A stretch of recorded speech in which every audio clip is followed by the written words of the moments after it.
xibaar yu wér te wóor ca tàng-tàng ba abonnez-vous pour ngeen di mën di jot suñuy vidéo.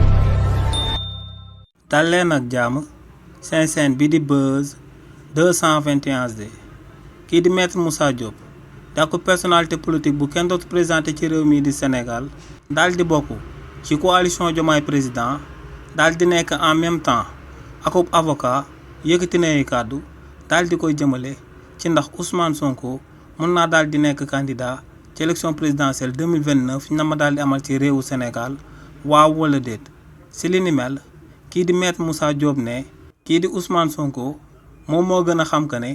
daan bi nga xam ne moom lañ ko daan ci diggante moom ak kookee di Mame Mbaye Niang li ni mel loi d'amnistie bi couvrir ko ci réewu Sénégal te ne loolee moom moo sabab kii di Ousmane Sonko ñu réinscrire woon ko ci liste électorale yi waaye tamit ne li ni mel moom moo sababoon Ousmane Sonko toppoon coow li nga xam ne moom moo jaar ci diggante moom ak Mame Mbaye Niang daal di ciy dugal akub rabat d'arrêt di daan xaar waa Cour suprême ngir ñooñee daal di koy blanchir ci dossier boobee. waaye nag ne malheureusement kookee di Ousmane Sonko dafa am akub condamnation définitif buñ daal di teg ci ndoddam te ne loolee da koy daal di topp ba 2029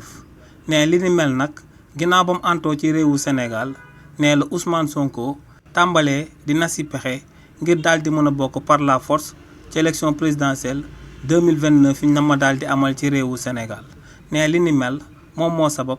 Ousmane Sonko daal di jël kii di Yacine Fall daal di koy tabb ci ministère de la justice daal di fay jëlee kookee di Ousmane Diagne ndax ne lu leer ba am moom mooy que ne kookee di Ousmane Diagne am na yoo xam ne kenn mënu ko koo defloo ci réewu Sénégal waaye ne nag kii di Yacine Fall nga xam ne aku bras armé am la te ne li ni mel Ousmane Sonko moom moo ko daal di wax ca Grand Théâtre Sénégal yëpp di ko daal di dégg ne kookee la daal di tabb mu daal di nekk ministre de la justice ne lu sabab nag Ousmane Sonko daal di amal li ni mel moom mooy que ne pour ñu ibbiwaat dossier bi nga xam ne moom moo jaar ci Mame Mbaye Niang ne procédure bi ci ministère de la justice lay daal di tàmbalee ne ñooñee ñoom ñoo fi tabb akub commission te ne ñooñee rek ñoom ñoo mën a ibbiwaat dossier bi nga xam ne moom moo jaar ci diggante moom ak Mame Mbaye Niang ne kii di Ousmane Sonko bu fekkoon ne dañu koo daal di daan te li ni mel da nekk akub daan bu définitif te ibbi ñoon dossier bi nekkoon lu leer ba am moom mooy que ne du daal di bokk ci élection présidentielle 2029 yi na ma daal di amal te ne li ni mel moom moo sabab actuellement tàmbale na di nas ay pexe ngir bokkaat ci élection yooyee. kàddu yi nga xam ne nag moom la kii di maître Moussa Diop daal di yëkkati